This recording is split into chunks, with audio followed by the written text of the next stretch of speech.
Juda buyuk kun.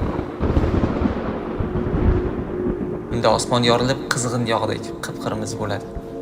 Yer boshqa yerga, osmonlar ham boshqa osmonlarga o'xshab qoladi.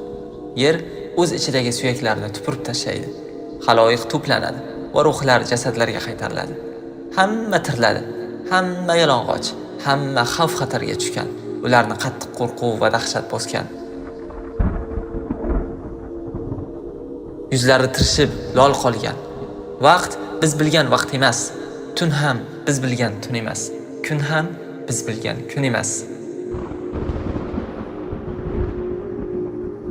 Juda ham buyuk bir kun bu. Yuraklar bo'g'izlariga kelgan, ko'zlari esa bo'zirayib qolgan. Go'daklarning sochi oqargan. Emzaklik ayollar chaqaloqlarni qarovsiz tashlab qo'ygan. Bu kunda na nasab, na yaqinlik, na bir do'st hamroh bo'ladi. Yer qattiq larzaga kelgan. U aniq keladigan kundir. Qo'rqinchning qattiqligidan quloqlar tom bitadigan kundir. Sirlar fosh bo'ladigan kundir. Dillardagi berkitilgan narsalar oshkor bo'ladigan kundir. U kunda surga puflanadi. Insonlar qabrlardan shoshilib, hovdirab, xo'r bo'lib, boshlari osmonga tikilib, na o'ng, na chapga qaragan holda chiqishadi. Ana o'sha onda insonlar bamisol o'rmalaydigan chigitkalardek bo'lishadi. Xorlik va zaiflik uzra jarchining ovozi tomon yo'l olishadi. Uning ovozini eshitib ovoz ketidan ketishadi. Butun ovozlar Rahmonga ta'zim qiladi. Allohdan qo'rqqanidan, uni ulug'laganidan pasayib, sokinlashib, jim bo'lib qoladi. Bu kunda baland ovozni hech eshitmaysiz. Faqat pichirlagan past ovozni hamda mahshar tomon o'rmalab ketayotgan oyoq tovushlarini eshitasiz. Siz ham ular orasidasiz. Yuzingiz ochilgan, rangingiz o'zgargan, oyog'ingiz qoqilgan, yuragingiz qo'rquvga to'lgan. Haligi ovoz belingizni sindirgan. Yetmaganiga hayratda, chanqagan, mast holatdasiz. Ko'zingiz ovoz keladigan tomonga tikilib qolgan. Agar qo'lingizdan kelsa uchib ketgan, qochadigan joy bo'lsa qochib ketgan bo'lar edingiz. Insonlar Parvardigorlari huzuriga ana shunday to'planadilar. Mahshargohda inson oyoq bosadigan joydan boshqa biror joy topolmaydi. Hech kim o'tirmaydi, yotmaydi ham. Bu kunning uzunligi 50,000 yil bo'ladi. Odamni bug'adigan darajada tirbandlik. Inson atrofdagilari chiqaradigan qaynoq nafaslardan bo'g'ilib qolaydi. Quyosh esa odamlarni shundoqqina tepalarida bo'ladi. Terilarni shilvolaydi. Issiqligi yanada orttirilgan, alangasi kuchaytirilgan bo'ladi. Yetgan qiyinchiliklar tufayli yuraklar yongan, qo'rquv avjiga chiqqan, vahima kattalashgan, badanlardan terlar oqqan. Jahannam mahshargohga olib kelinganida g'am, anduh, alam yanada qattiqlashadi, issiqlik yanada kuchayadi. Jahannam olib kelinadi. Uning 70,000 jilovi bo'ladi. Har jilovning boshida 70,000 farishta uni tortib keladi. Jahannam kelib xaloyiqni ko'rib tanib olsa, Alloh taoloning ushbu ulkan kundagi g'azabi tufayli g'azablanganligidan baqirib o'kiradi.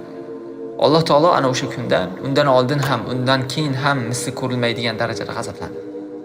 Jahannamni mahshargohda yig'ilgan mahluqlar va insonlar ko'rganlarida qo'rquv, xavf va dahshatga tushganlardan tiz cho'kib qoladi. Shu payti jahannamdan siyoh, tim qora gapiradigan bir bo'yin chiqib, barcha sarkash va zo'ravonlarning ishi menga topshirildi. Alloh va rasuliga aziyat berganlarning ishi menga topshirildi. Rasm chizuvchilarning ishi menga topshirildi deydi.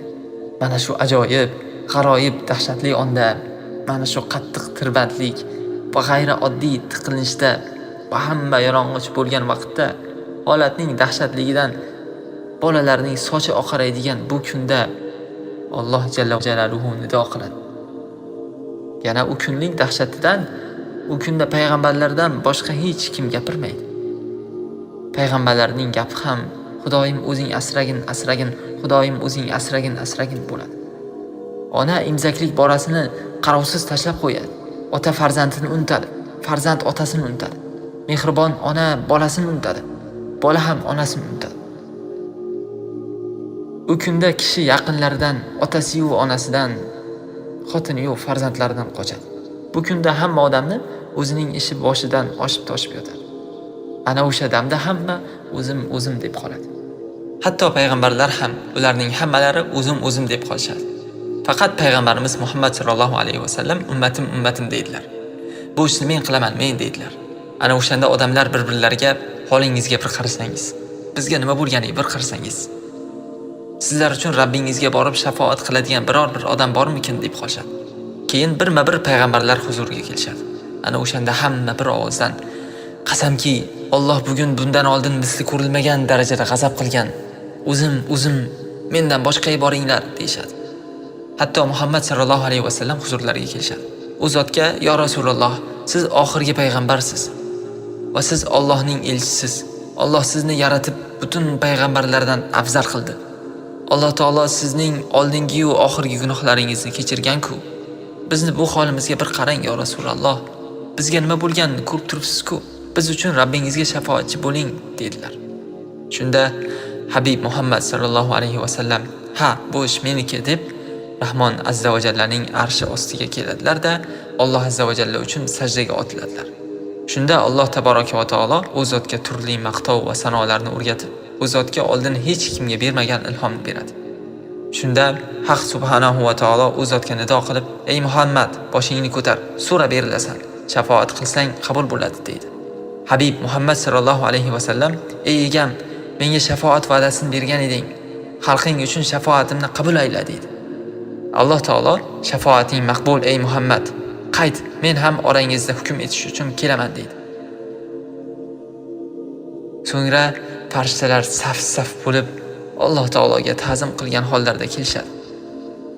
Va Parvardigorimiz azza va jalla ulug'ligi, komilligi va buyukligiga loyiq ravishda bandalar orasida hukm qilish uchun keladi. Alloh azza va jalla Baqara surasida shunday degan: هل ينظرون إلا أن يأتيهم الله في ظلل من الغمام والملائكة وقضي الأمر وإلى الله ترجع الأمور.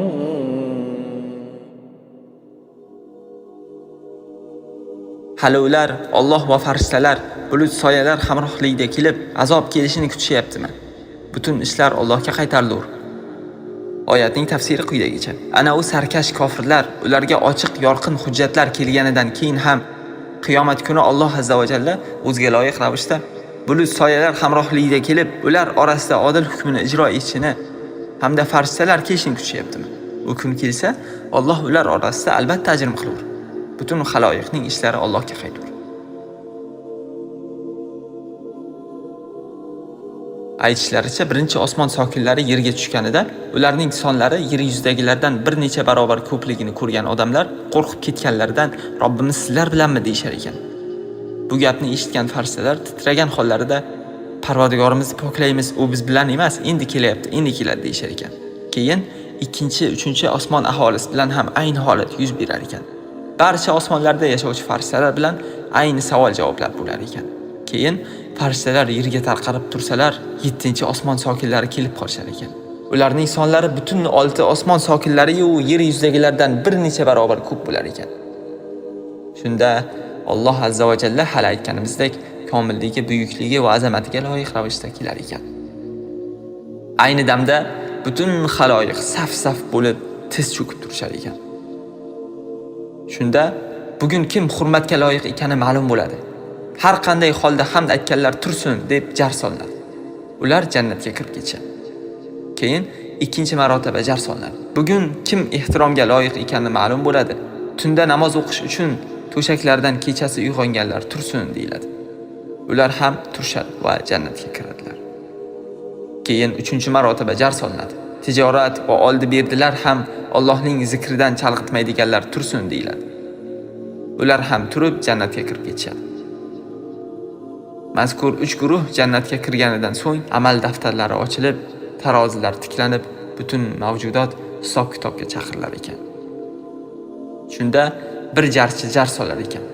Ayyuhannos, sizlarni yaratib, sizlarga rizq berib va yolg'iz o'ziga ibodat qilib, boshqa hech narsani unga sherik qilmaslikni buyurgan Rabbingiz hamma odamlarni dunyoda ibodat qilib bog'lanib yuradiganiga ergashtirib qo'ysa nima deysiz? Parvardigoringiz shu ishni qilsa, shu to'g'ri bo'lmaydimi der ekan. Ular to'g'ri bo'ladi der ekanlar. Keyin har bir guruh dunyoda ibodat qilib yurgan narsasini ketidan ketar ekan. Zero Robbingiz hech kimga zulm qilmas. Keyin sahifalar u yoqqa uchadi. Ashobil yaminga daftarlarini o'ng tomonlaridan, ashobi shimolga esa daftarlarini chap tomonlaridan berilar ekan. Keyin insonlar Rasululloh sallallohu alayhi va sallamni izlab, u zotni Kavsar anhorining labida ko'rishar ekan. Suvdan ichish uchun u zot tomon yugurib borishar ekan. U suvdan bir ichgan odam undan keyin hech ham chanqamas ekan. Shu zaylda ba'zilarini farishtalar to'sib qolar ekan. Shunda Nabiy sallallohu alayhi va sallam, "Men ularni taniyman, ular meni ummatim-ku" der yoki shunga o'xshagan gapni aytib, keyin "Nega ularni meni havzimdan to'sayapsiz?" der ekanlar. Shunda "Siz bularning qilmishlarini bilmaysiz-da" deb javob berar ekanlar. Shunda Nabiy sallallohu alayhi va sallam, "Mendan keyin dinni o'zgartirganlar yo'qolib ketsin" der ekanlar. Shunda butun xaloyiq o'zlari va otalarining ismlari bilan chaqirilar ekan. Ilk hisobga tortiladigan odam Qur'on yodlagan, jang maydonida shahid bo'lib bo'lgan va puli ko'p bo'lgan odam bo'lar ekan. Alloh taolo Qur'on yodlaganga qarab, payg'ambarimga nozil bo'lgan vahiyni senga o'rgatmadimmi deydi. U "Ha, ey Rabbim" deydi. Alloh bilganlaringga amal qildingmi deydi. U kecha-yu kunduz uni namozda o'qirdim deydi. Alloh azza va jalla unga "Bekoringni aytibsan" deydi. Farishtalar ham "Yolg'on gapirding" deyshadi. Alloh taolo "Sen falonchi qori deyilishi uchun o'qigan eding. Maqsadingga ham erishding" deydi. Keyin uni olib yuzi yeriga chiqargan holda jahannamga sudrab olib boriladi. Alloh asrasin. Keyin jang maydonida o'ldirilib shahid bo'lgan odam ham olib kelinadi. Alloh azza va jalla unga "Qanday o'lding" deydi. U "Seni yo'lingda jihad qilinishga chorlangan edim. Jang qilib o'ldirildim" deydi. Alloh taolo unga "Bekoringni aytibsan" deydi. Farishtalar ham "Yolg'on gapirding" deyshadi. Alloh taolo "Sen falonchi sher yurak deyilishini xohlagan eding. Bu gap aytildi ham" deydi. Keyin uni ham olib yuzini yeriga chiqargan holda jahannamga uloqtirilar ekan. Alloh asrasin. Keyin puldor odam ham olib kelinadi. Alloh azza va jalla unga "Senga rizqingni mo'l-ko'l qilib, hech kimga ishi tushmaydigan qilib qo'ymadimmi" deydi. U "Shunday ey Rabbim" deydi. Alloh "Senga bergan narsalarimni nimaga ishlatding" deydi. U "Siylay rahim qildim, sadaqa qildim" deydi. Alloh "Bekoringni aytibsan" deydi. Farishtalar ham "Yolg'on gapirding" deyshadi. Alloh taolo "Sen falonchi saxiy deyilishini xohlagan eding. Bu gap aytildi ham" deydi. Keyin uni ham olib yuzini yerga chiqargan holda jahannamga uloqtirilar. Alloh asrasin. Rasululloh sallallohu alayhi va sallam aytganlar: "Ana o'sha 3 guruh ular bilan jahannam ilk qizdiriladigan odamlardir." Yana jar solinar ekan. Falonchi o'g'li falonchi qayerda, Allohning huzuriga darhol kelsin deb. Shunda Alloh azza va jalla haligi bandani o'ziga yaqinlashtirib, unga to'siq qo'yib, butun xaloyiqdan uni to'sar ekan. Va ana o'sha pardalangan holida unga amal daftarini berib, "Ey odam o'g'li, o'qi" der ekan. O'qiganida savob amallari chiqsa, yuzi yorishib, dili shodlanib ketarmish. Alloh azza va jalla "Shularni bilasanmi ey qulim" der ekan. Banda "Ha ey Rabbim, bilaman bularni" der ekan. Alloh "Men bu amallaringni qabul qildim" der ekan. Shunda haligi odam sajda qilib yiqilar ekan. Alloh "Ey odam o'g'li, boshingni ko'tar, kitobingni qolganini ham o'qi" der ekan. Banda gunohlarini o'qiganida yuzi qorayib, qalbi qaltirab, butun badan larzaga kelar ekan va Parvardigordan juda ham qattiq uyalib ketar ekan. Shunda Alloh azza va jalla "Bularni bilasanmi ey qulim" desa, banda "Ha egam, bilaman" der ekan. Alloh taolo "Men bularni o'tib yordim" der ekan. Banda yana sajda qilar ekan. Har savob qabul bo'lib, gunoh kechirilganida sajda qilaverar ekan. Xaloyiq faqat bu odamni sajdasini ko'rib turar ekan. Hatto insonlar bir-biriga "Mana bu odamga qoyil lekin hech Allohga osiy bo'lmagan ekan" deb qo'shar ekan. U bilan Alloh orasida bo'lib o'tgan narsalarni insonlar bilishmas ekan. Keyin boshqa bir odam chaqirilar ekan. Falonchi o'g'li falonchi qayerda, Alloh huzuriga kelsin deb. Uni 99 ta gunoh daftarlari bo'lib, har bir daftar ko'z yetadigan joygacha uzun bo'lar ekan. Alloh azza va jalla "Ey qulim, bulardan birortasini inkor qilasanmi? Mening yozuvchi farishtalarim senga zulm qildimi?" desa, banda "Yo'q ey egam" der ekan. Alloh uzring bormidi desa, banda yo'q egam der ekan. Shunda Alloh azza va jalla huzurimizda seni bir yaxshiliging bor.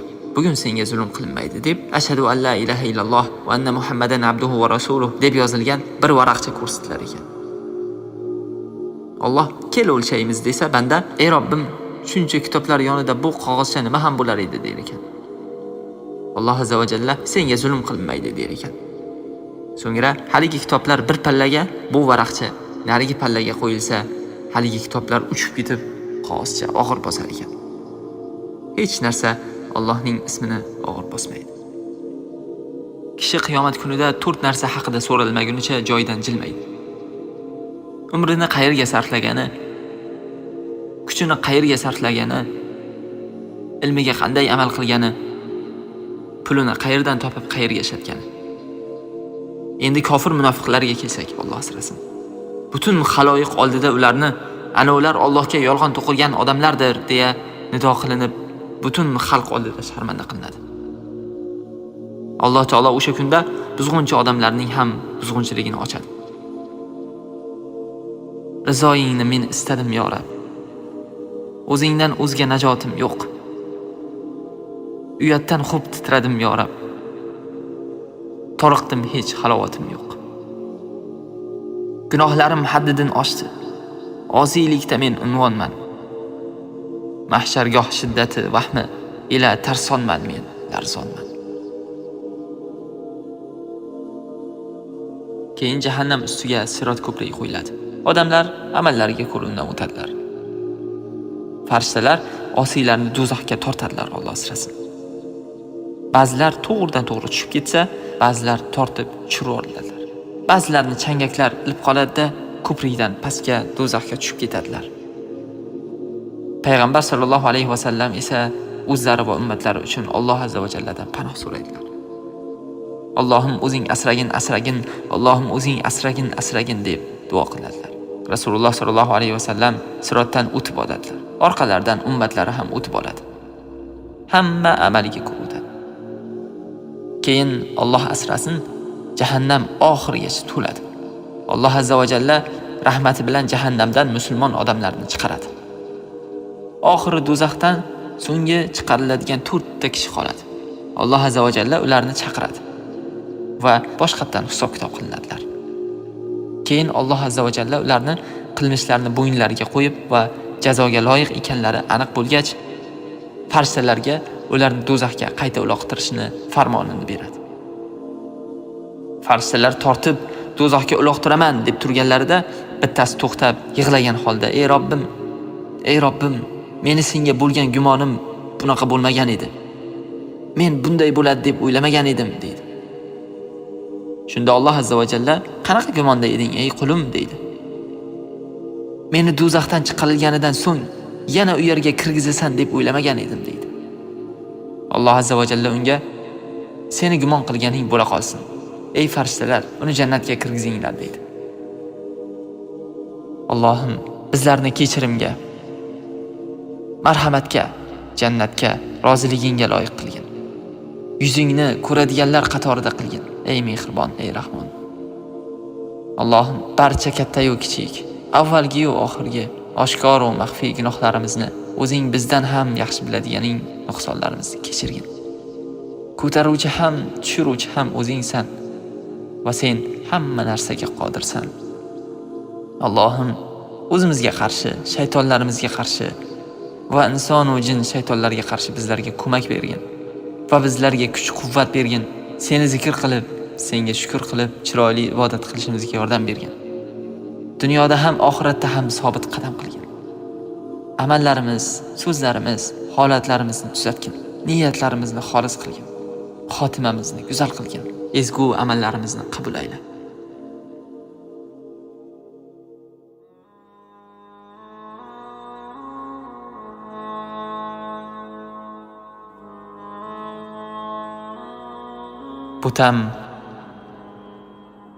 Butam mening bu so'zlarim tingla bir bor.